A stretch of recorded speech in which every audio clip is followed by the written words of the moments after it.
Cassandra's questions, there are a lot of them. Find her mother and her place back home again. Oh, her mother's lots of fun. Her foo is tray come. It's Bat Books for Beginners.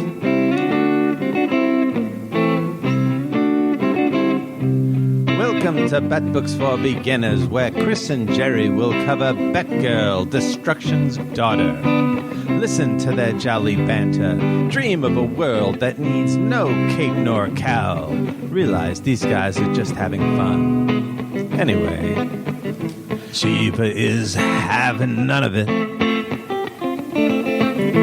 Wants a little girl to rise above it. Her brother's got her on the run. The Lazarus pit is no fun. It's Bat Books for Beginners.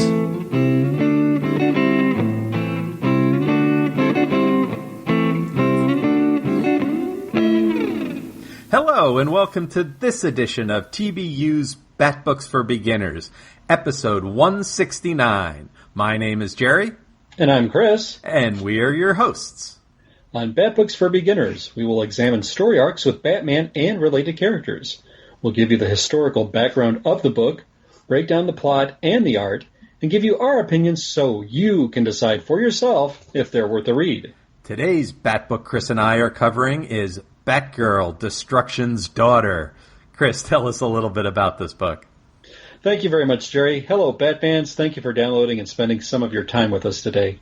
Batgirl, Destruction's Daughter is a 224-page trade paperback that was released in September 2006 and had a cover price of $19.99. Online vendors are selling new copies for around the same price, and a used copy can be found for about half of that. Our crack research staff has told me that this is also available on Comixology. Batgirl, Destruction's Daughter reprints the Cassandra Cain Batgirl issue numbers 65 to its final issue number 73, which were originally cover dated August 2005 through April 2006. And at the time, these issues were cover priced $2.50. So is the cheaper route to go the trade paperback, perhaps? Back issue prices appear to be around the cover price or slightly less, so affordable options are there if you want to get this in hard copy format. Let's look at our main creative team, and I'll go off my memory and some online sources here. Our writer is Anderson Gabrich. Gabrich has been mentioned on previous episodes of our podcast. He's 44 years old, and though he was born in Tokyo, his nationality is American. Prior to writing Batgirl at this time, his previous credit was over on Detective Comics. He's also worked on Batman, Catwoman, and the Omega Men titles. Gabrich is also an actor and has a number of film credits. I was unable to find any recent comic book work on him. Pop Man did the majority of pencils on these issues. That's another name that has been previously mentioned on our show. Man was born October 5th, 1973 in Bangkok, Thailand, making him 43 years old. I probably first encountered his work in the mid-1990s, when he was working on several titles for Image Comics, including Stormwatch and Union. By the end of the decade, he was working on Marvel Comics here and there, and the titles Ghost Rider and Generation X. I remember seeing him do some DC work over on the Flash title in the late 1990s, and things coming back around in comics as he's done some work in 2017 on the Flash title, as well as Injustice. Other artists that contributed into the trade paperback, but somewhat to a lesser extent to the overall volume, were Amanda Conner, probably best known at this moment for her work on the Harley Quinn title, L.A. Garza, who was mentioned on a previous podcast, who did some work on Spider-Man, and Francisco Rodriguez de la Fuente. Now, I should note that Tim Sale did the cover art for the trade paperback. It's very stunning, and Sale did the cover artwork on issue numbers 69 through 73. Again, all of these covers are fantastic, and probably, in my opinion, some of his most underrated works. Over on Amazon, this has an average rating of 4 out of 5 stars, with some readers giving it 5 out of 5, and at least one rating it 1 star out of 5. So there's quite a variance of opinion on this book. And with that, I'll turn it back over to you, Gerry. Thanks, Chris. So we're going to talk about this story after a few messages from our friends.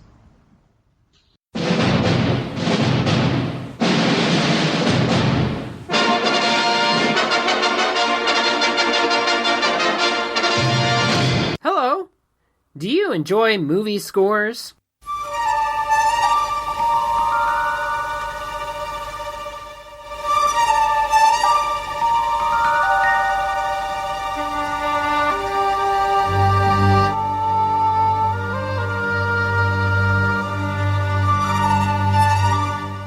Do you like science fiction?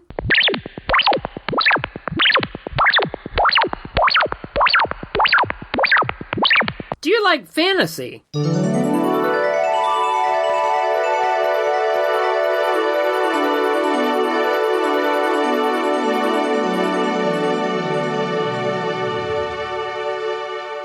And do you like movies? Everything's under control. Situation normal. What happened? Had a slight weapons malfunction, but everything's perfectly all right now. We're fine. We're all fine here now. Thank you. How are you? Well, I have a podcast for you. Soundtrack Alley. It's a podcast where I take you on a journey through the time of my childhood and beyond to give you a glimpse into the world of movies, science fiction, fantasy, and other films that touch me on a personal level. You'll also enjoy interviews from film composers from famous movies from the past or even current times. Enjoy the interaction I have with guests on my show every so often, and check out other shows that share and guest spots. So sit back, relax, and let the soundtrack world wash over you, and check out Soundtrack Alley. You'll love it.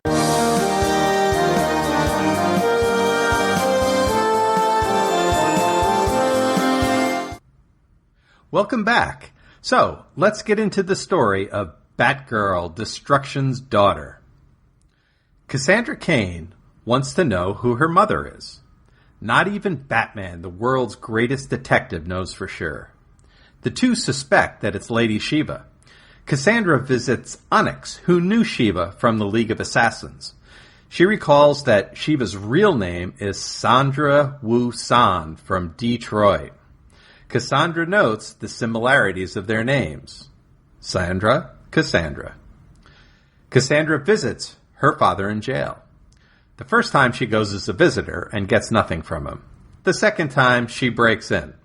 Even though she lays a pretty good beating on him, he refuses to tell her who her mother is.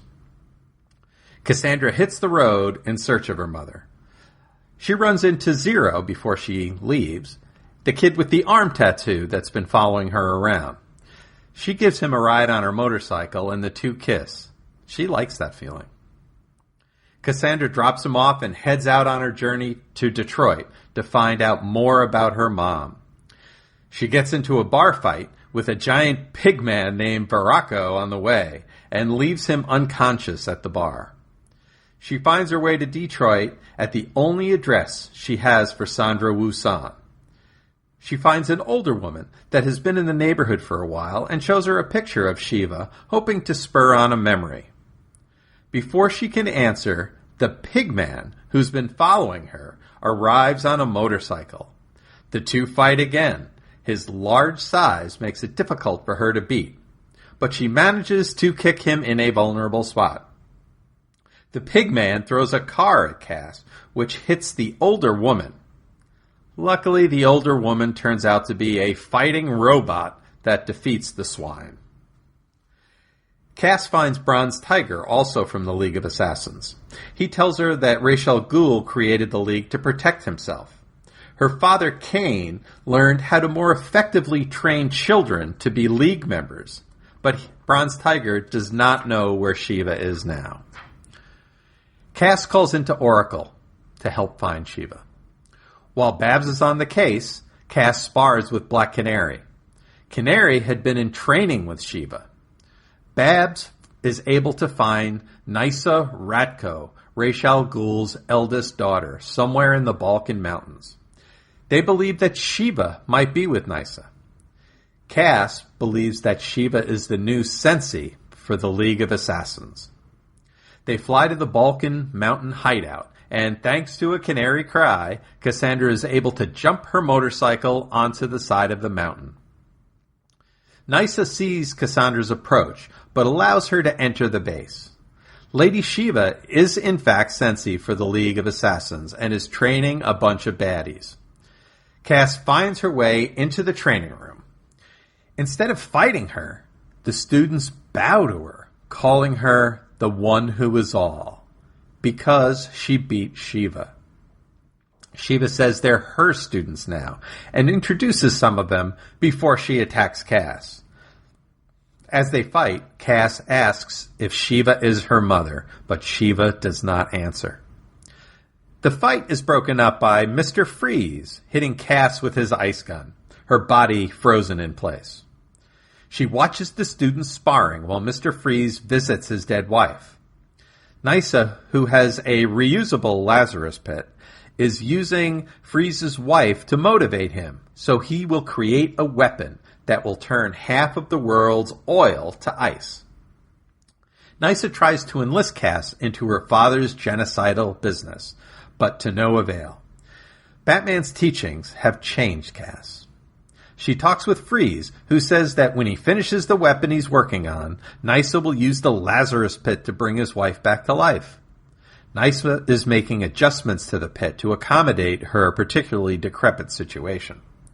Cass says that Nysa is lying. She has no intention of bringing her back to life, and Freeze is just being a tool of Nysa. Ultimately, Freeze agrees with Cass, and the two wreak havoc on the students. At Cass's encouragement, Freeze pushes his dead wife's body into the pit. His wife Nora emerges alive but furiously angry. Why did they bring her back to life? Nora has somehow taken a strange liking to the pit's chemistry and can now raise zombies from the dead ground herself. Cass goes on a zombie killing spree.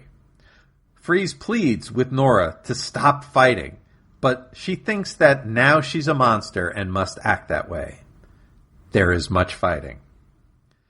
Freeze sets off his ice weapon, which threatens to kill everyone. Cass escapes into the woods with a few of the students.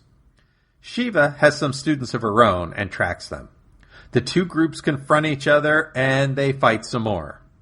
Cass tells them that Shiva is using them to tire her out. One of the pursuers is a vicious killer who Cass realizes is Kane's oldest child, the Mad Dog, her brother. The siblings fight. Eventually, Mad Dog drives a sword through Cass, who is able to beat him up before she dies. Shiva carries off Cass. While dead, Cass visualizes that Stephanie Brown is carrying her. The two talk and discuss the state of the world until Cass is torn out of the Shadow Realm and emerges alive from the Lazarus pit that Shiva has put her in. Shiva says that yes, she is her mother, and Cass calls her a liar, and the two fight. Cass ends up trapped in a net. Shiva tells her that Kane killed Shiva's sister, spared her life, and got her pregnant in exchange for training. They took Cass away once she was born. Cass and Shiva fight one last time. Cass breaks Shiva's neck and throws her onto a hook dangling over the Lazarus pit, where she dies. The end. Well, Chris and I are going to talk about our feelings for this story after these words from some of our friends.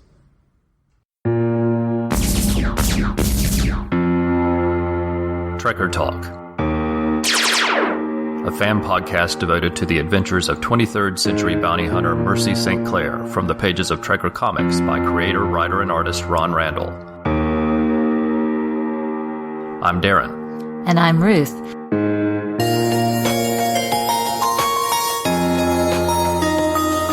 We'll be discussing the stories, characters, and art in this excellent retro sci-fi adventure series, as well as having side conversations about other areas of fandom. We hope you'll join us as we travel from the dangerous back streets of New Galuf to the depths of outer space and everywhere in between. Trekker Talk is available at podbean.com and on iTunes and Stitcher. Find us at trekkertalk.com. Welcome back. So, Chris, what did you think about this story? Well, Jerry, when this was good, it was really good. but I thought it was a bit long and even in some places. What I really liked were the Birds of Prey appearances and the exchange that Cass had with those members. The scope of battle with Mr. Freeze and then with this and all the minions surrounding the Lazarus Pit really, really almost gave me a feel of cinematic in scope, if you will. It was really evocative of just seeing something with this huge, massive scale, and props to writer Gavrish for using a story element with Nora Freeze trying to be revived in the Lazarus Pit, and of all places, seeing this done in the Batgirl title. You would have think this is something, why didn't another Batman writer possibly think of this? Sure. So that was really good.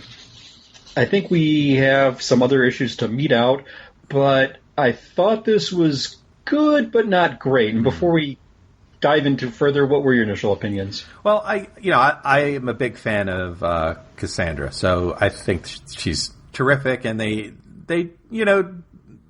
give her some of the language. She can't read. She says things like, "You bet your sweet bippy," funny kind of oddball sayings and things like that. As she's kind of struggling to learn the language and things like that. So that's okay here. Although, my biggest problem, and this is probably exactly opposite of what a lot of other folks think about, there's just, for me personally, too much fighting. It's fight after fight after fight, and it's zombies, and it's students, and it's pigmen, and it's just so much. I stopped really caring about the in-between parts. Just seemed like it was connections to fight scenes. Now, some people like that, and some people think that's why they read comics, but it's not why I read it. And I also thought that it was a little strange with the Pigman, that she really, the first time she was able to beat him up, but then the second time she seemed completely useless against him, and which was unusual. I found hard to understand. And then I was not sure why that older woman turned into a fighting robot. That was really weird.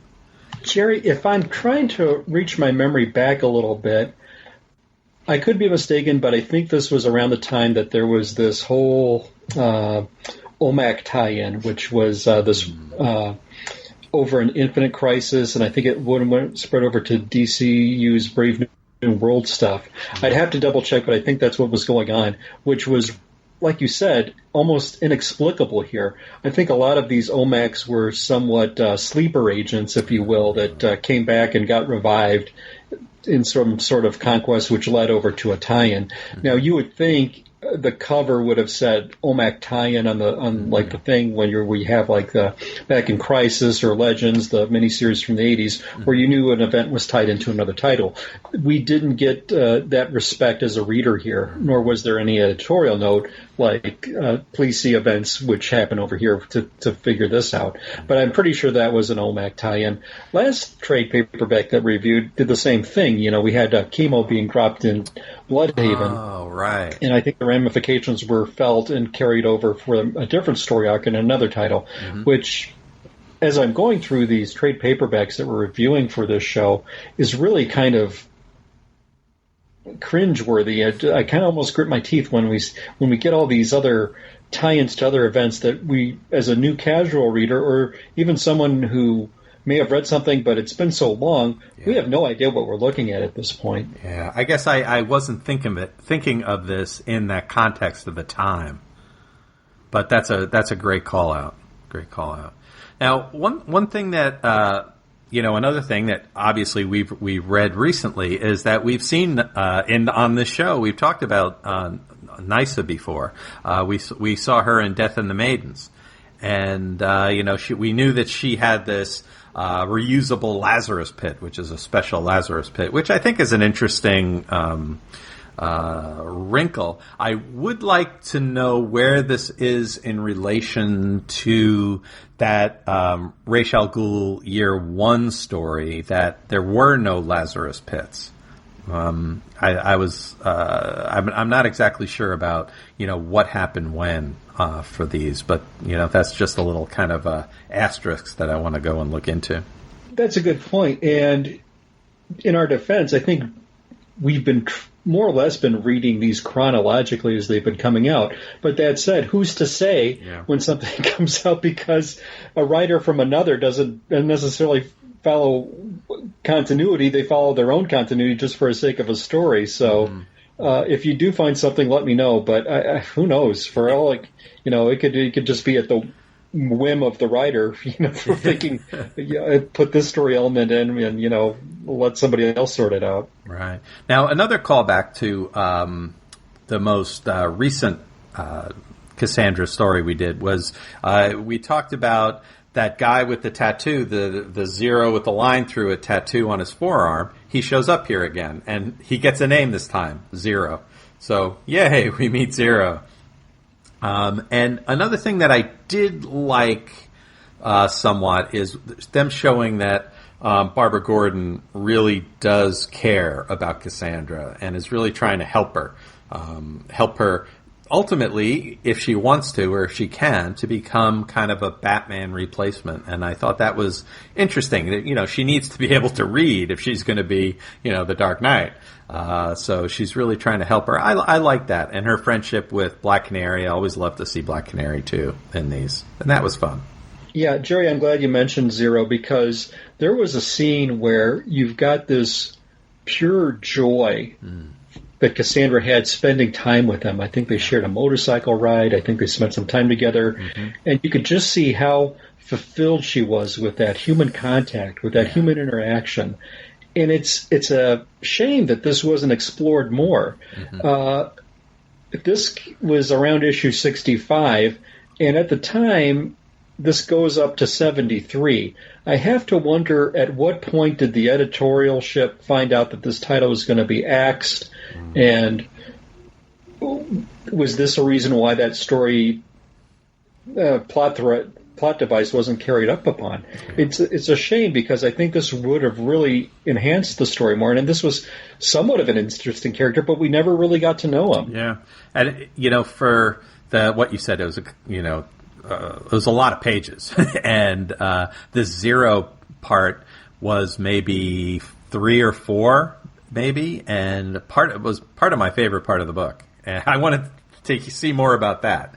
I loved what they did in previous Cassandra trades, where they, were really trying to humanize her, and she was trying to humanize herself after her terrible upbringing. And here, they kind of carry that theme a little bit, but it's just fight scene after fight scene. Are you my mother? No, you'll never be. Oh, you can blah, blah, blah, blah. It's and you did bring up a good point that I wanted to touch upon, because this did get to be fight overkill. I did feel it myself. Even when the second issue came in, the second chapter where she goes into the bar and she runs into this Baracco character, who I don't know if he ever appeared again. Off the top of my head, I can't think he's made another appearance.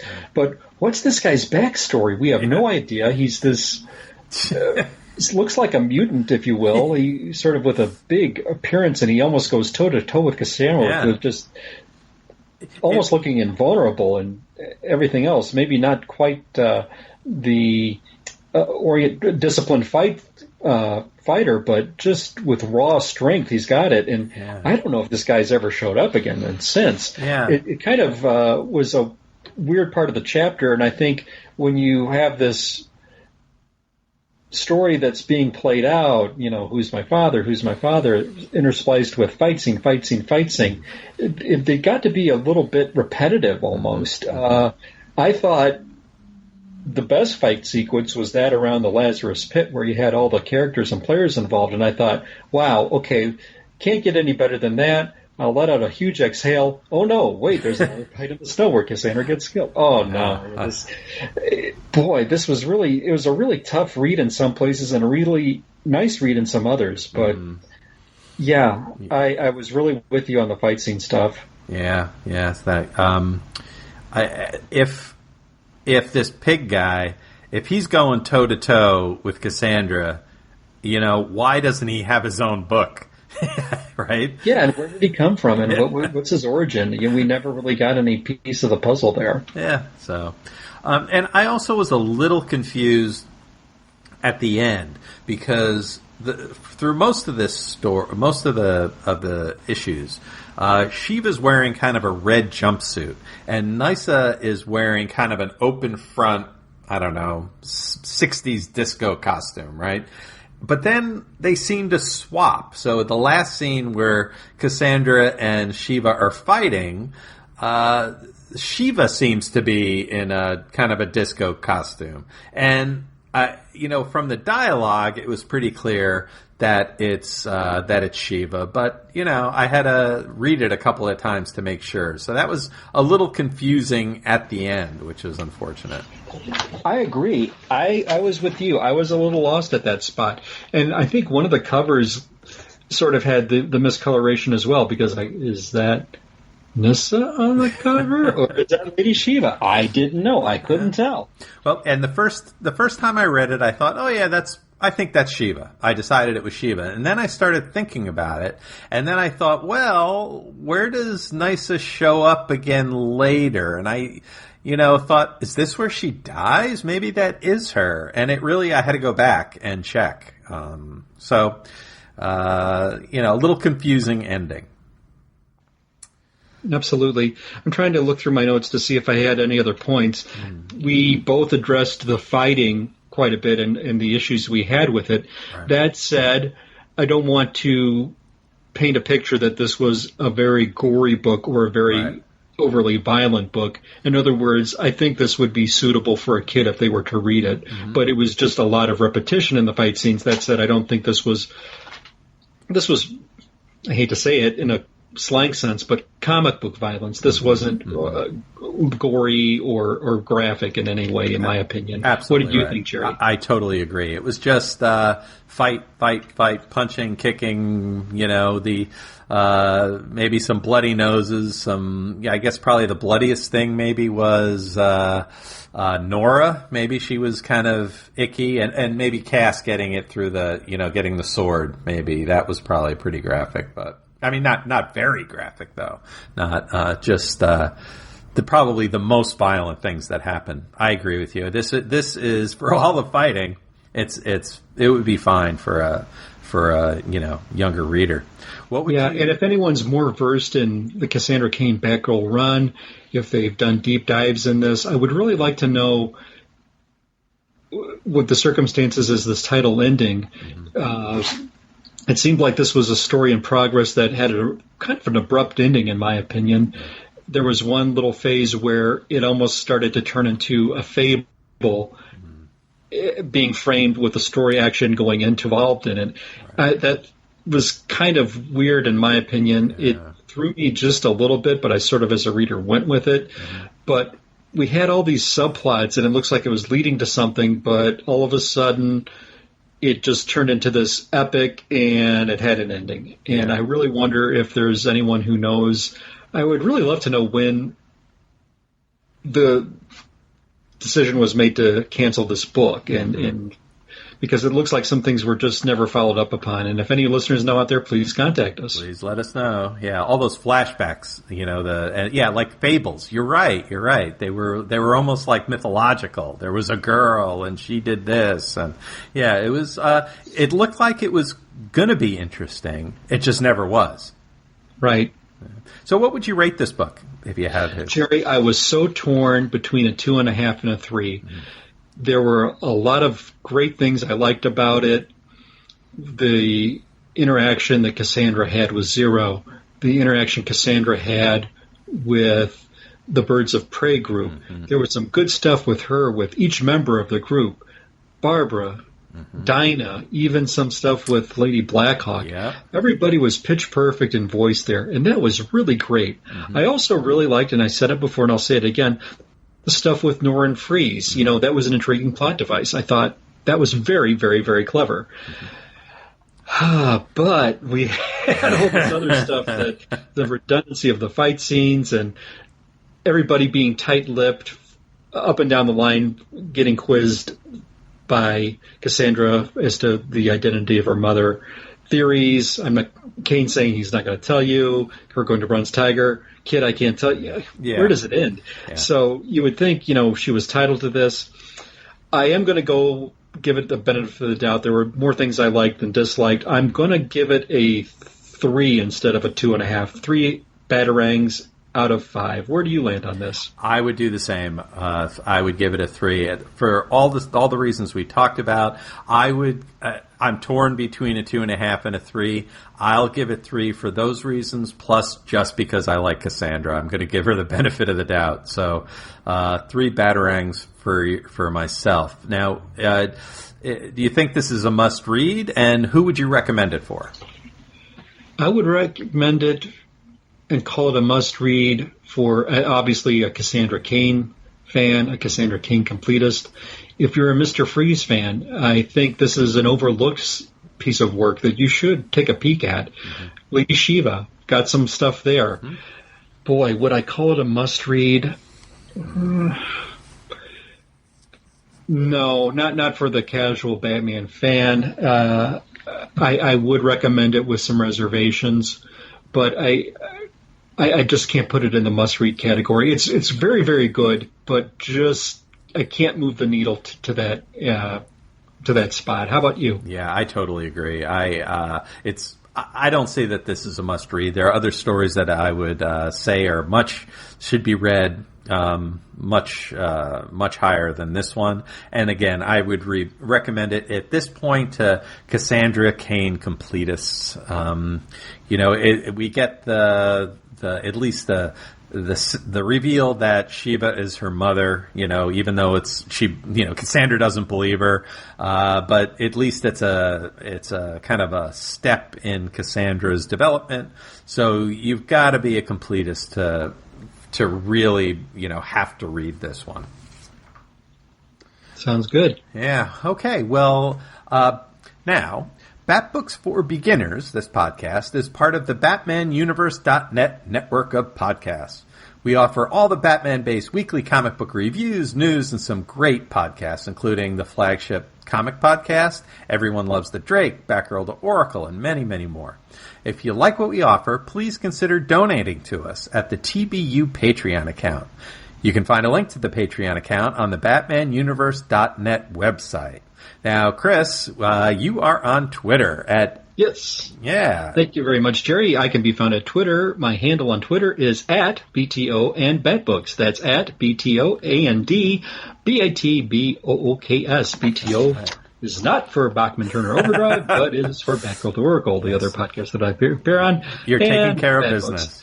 Yes. I usually tweet things like a Saturday morning salute where I look at an old cartoon of some of my weekend nightstand reading. Mm-hmm. For October, I've been posting a Halloween or October-inspired comic book cover, so I hope you check that out. Love that. Now, you can also find my partner, Gerry, on Twitter. That's right. Gerry, where can the folks find you? I'm at Professor Frenzy. So on Twitter, I cover my favorite DC books. I do some Dark Shadows. I do some indie comics. You can get the links to my BatmanUniverse.net written reviews. I've been doing Mother Panic. I'm Batgirl and Birds of Prey right now, so that's an exciting one. I've been enjoying that one. And then Chris and I both are on Saturday nights. Come on to Twitter at the hashtag Svengoolie, and you'll see us talking about some horror movies. So that's a whole heck of a lot of fun. We saw The Wolfman was last week, and that was fun. That was fun. And I tell you, it's a great environment. Everyone's very friendly. A lot of sharp wit out there. So if you have nothing to do on a Saturday night, and if you like to watch some good horror movies and some bad horror movies, it runs the gamut. So friendly company, good times are to be had. A lot of great times to be had on Twitter. Yep, and we're also joined now the last couple of months by our friend Clinton Robeson. So he's been joining us. He does the Coffee and Comics podcast, which we really are enjoying. Now, absolutely. Yeah, so Jerry, I want to mention on Twitter, we had a lot of likes and retweets from our last episode where we covered Under the Red Hood. So I want to give a few shout-outs out there. We had Steve Ramirez at Roma Steve, Nethead at Nethead, Ross Mishad at Old School Ross, Bill, hey Bill, at Gotham Knight 13. Fellow TBU contributor Paul Shanley at Paul Shanley. Luis A. Sanchez at Luis A. Sanchez. Bob Buster at Bob Buster 3. Warlord Worlds, ha ha ha, at Warlord Worlds. We had the Dark Knight Minute at Dark Knight Min. Mark over at I'm the Gun at I'm the Gun. Another TBU contributor, Darren Murphy at Murphman or Blog. And thank you very much. He was the fellow who I hope we did the last episode justice, and thank you very much for the like on that. Another TBU contributor was Adil Saeed at Frozen Gothamite. We had Terrence O'Neill at O'Neill Ties, Jim at Canada Daredevil, Jared Alberich at Yard Sale Artist, Longbox of Darkness at Dark Longbox, Chris Sheehan at Ace Comics, The Batman Universe at Batman Universe, Sagala-Free Podcast at Sagala-Free, Xenozoic Xenophiles at Xenozoic Files, Coffee and Comics, as you previously mentioned with Clinton, at Coffee Comics Blog, Warlord Worlds at Warlord Worlds once again, and Zach Sally at Zach_Sally. And if we forgot or overlooked you, please let us know, and we'll be sure to mention you on our next episode. You bet. Now, Chris and I, speaking of Warlord Worlds, Chris and I were on a show with Darren and Ruth where we talked about Batman Mask, and that was such a fun episode, and I loved hearing that one. Yeah, that's their current episode. You can download it now over at Warlord Worlds. That's their most recent episode. Had a great time recording it, and they had some great guests on there as well talking about some Superboy books. I loved it. It was a great listen, and I hope all the fans out there, whether you like Mike Grill or not, give it a listen. I think we really had a good time. If you enjoy good conversation about comic books, that's a great episode to download. Definitely. And also another podcast I've been listening to is The Cosmic Treadmill with Chris Sheehan at Ace Comics and Reggie at Reggie on Twitter. So now they discuss classic comics, some less than classic comics, but even if the comic book is a little shaky, Chris and Reggie's discussion of it is always entertaining. Now, and Reggie has a show on, now it's moved to Wednesday nights on Mixlr. And he does a lot of, it's a music show. He plays funk and he plays all kinds of stuff. And he has been kind enough to be playing some of our promos. So we wanted to give a big Bat Books for Beginners shout out to Reggie for doing Absolutely. that. He's extremely talented and a great guy, too. Great guy. Definitely. You know, one other thing, Jerry, before I let you go, we both talked about this before the show. We wanted to acknowledge the passing of Len Wein, who passed away this past September 10th at age 69. Now, the big things you might remember Wein for, he co-created Swamp Thing and Nightcrawler over on Marvel, Storm, Wolverine, Bobby Morse, who would later become Mockingbird. But as far as Batman goes, he also did quite a run on Batman titles when I was a kid. He created the Lucius Fox character. And boy, those runs he did on Batman and Amazing Spider-Man from the 70s and the 80s were stuff that I read and reread and couldn't wait until the next issue came out. He left behind an amazing legacy, and I just want to acknowledge his passing for a very, very talented comic creator, writer, and sounds like, by all means, a great, great human being, Len Wein. Yeah, definitely. Amazing legacy. Yeah, it is. He's just one of the pillars of the comic book world. So, well, that's all we have for today.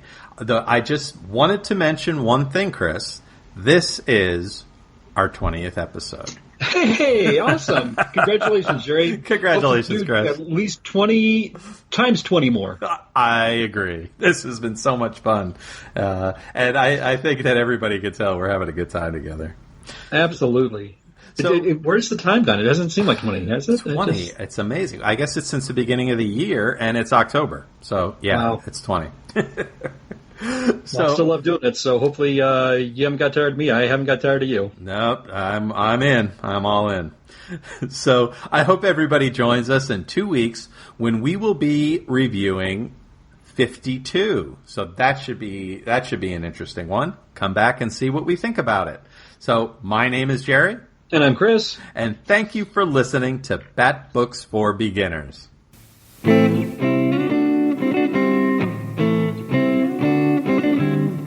Cassandra's questions, there are a lot of them.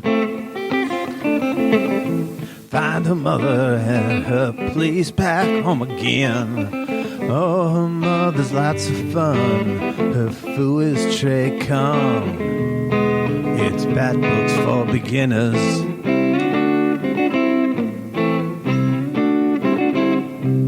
Welcome to Bat Books for Beginners, where Chris and Gerry will cover Batgirl, Destruction's daughter.